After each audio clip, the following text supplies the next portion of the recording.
Alrighty, hello everybody. Jack McKenney back here, World of Sports.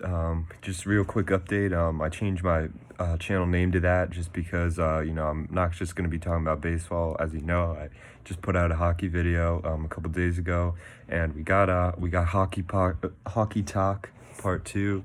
My friend Max is coming on again to the show. Max, thanks for coming. Of course, a pleasure. And today we are going to be talking about the Western Conference playoffs, the 2014 playoff, the Western Conference side of things, and we're also just going to talk real quick about that draft lottery and the madness that just occurred a few minutes ago. So anyways, Max, how you doing? How you feeling right now? Feeling fine. Man, that draft lottery thing it's insane. Yeah. It's just ridiculous. Like the number 9 overall team in the league is eligible if they choke in the playoffs to get that first overall pick. That's imagine if that happened. Yeah. Like that would just be a disgrace if that happened. Oh my God, I can't put it into words how flustered. Yeah, maybe is the right word about it. And not only that, but I feel like it's just a slap in the face to GMs like, Yzerman and Robitaille, who are, trying hard to like rebuild their teams. And then, you're giving Alexis Lafreniere to potentially, a top 10, top 15 NHL team. It's a real slap in the face to those guys who, endured a really tough season, with their teams doing so badly. Especially Robitaille, who really kind of tried to revamp the Kings this season with, signing Kovalchuk and holding on to some of those guys, and really just a complete failure. So, yeah, I agree. It's really, not very good at all. It's all about the immense suckitude of the Oilers. Yeah. all happened. No. Just because exactly. They're shitty franchise. Dude. Yeah. They just ruined the draft. Yeah, no, I can't. The Devils a couple years ago winning the lottery. It was like Devils and Flyers. Like they both barely missed the playoffs. They got 1 and 2. Then you have Devils and Rangers like last year. Yeah, the Rangers was ridiculous too. Kind of. Like we were like I don't know. We were supposed to like pick number like 10 or something. I forget. Yeah. We ended up getting Kako and winning that. It doesn't seem fair. It's just like obviously you want to discourage tanking, like complete tanking, because it kind of like takes away the competitiveness. Mm-hmm. But I think it should be like it should be narrowed down, like maybe the number of teams like that miss the playoffs that are eligible for it. Mm-hmm. Like. I understand like wanting to take away the incentives and just completely like tank, but like you're gonna tank anyways, even if it's like for a 1 through 4 pick. Yeah. And maybe you just need it. Maybe it shouldn't be like every team that's in the like that misses the playoffs is eligible for the lottery. Mm-hmm. It's yeah. No, I totally agree with that. I think only, the top 8 worst teams should be eligible for the lottery. And really, I mean, when you look at it, it's really like teams are gonna have bad rosters, like Detroit. That's just part of hockey and building a franchise.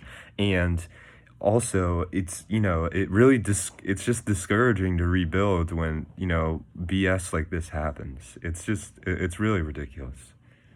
Imagine sucking that much being the Detroit Red Wings. Like imagine sucking that much and still only coming out with the 4th overall pick.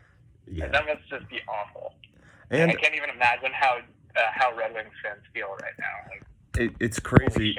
And I mean, you look at also, and I'm not saying Colorado deserved the first pick last year, but then again, they had the best lottery odds, and they didn't get the first pick.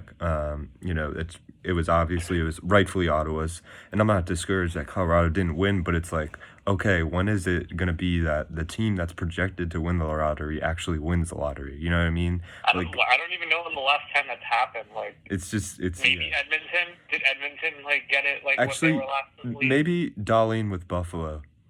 Do you think? Yeah, that maybe. might be it actually. Maybe. But it seems like a rarity. It's like, Yeah. isn't the best odds you can have like 12%, like Yeah, 12.5%? it's crazy. Like, imagine sucking that much and only like having a 1 in 8 chance of like winning it. Like, It's just ridiculous. It's just ridiculous. But anyways, we're gonna get right into the video. So first off, we got our top 4 teams in the Western Conference. Number 1 seed, projected seed, is the Blues. Number 2, Avs. Number 3, Vegas. Number 4, Dallas. And obviously, one of these, they're gonna play it out to see who's going to be a top dog. And obviously, like we were talking about before, does the seeding really matter that much in your opinion, or what's your thought on that? I mean, you mean for the top 4? Yeah. Like, no, not at all. I mean, if you're in that top 4, you're a solid team, and whoever comes out of like the play-ins, like, should be a good matchup. Like, I mean, I guess if you're number 1, if you want to be number 1 seed, so you wouldn't, like, if Edmonton won, you wouldn't really want to play Edmonton, right? Like, they would be the top seed coming out of that play-in if they won their series. Or Chicago, for that matter. Or Chicago, yeah. So, I mean, obviously you want to be, like, the number 1 seed out of the 4, but, it shouldn't matter too much, I don't think. Because, I mean, whoever comes out of these play-ins, I mean, it's going to be a decent team. There are some pretty good teams in the running, I think. Like, Vancouver's pretty underrated and young, even though they have their inexperience. I mean, they're pretty inexperienced, but they got so much young talent that if they make it through, they're going to be a tough matchup for any of those 4 teams in the top 4. Winnipeg is surprisingly decent. Calgary, I feel like they can put it together, maybe, yeah. They can put it together for sure. Yeah. And obviously Edmonton has pretty good, has some of the best offense in the league. Yeah, it's crazy. And they're a threat, so.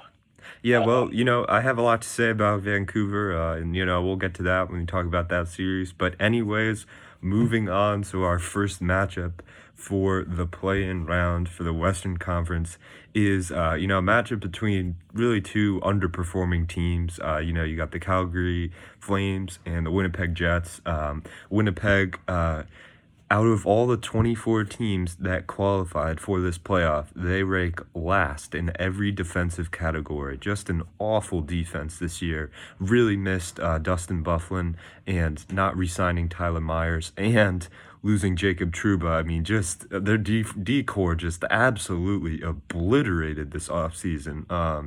It's like someone just took a knife and just sliced it in half. I mean, oh my God. It's just horrible. Yeah.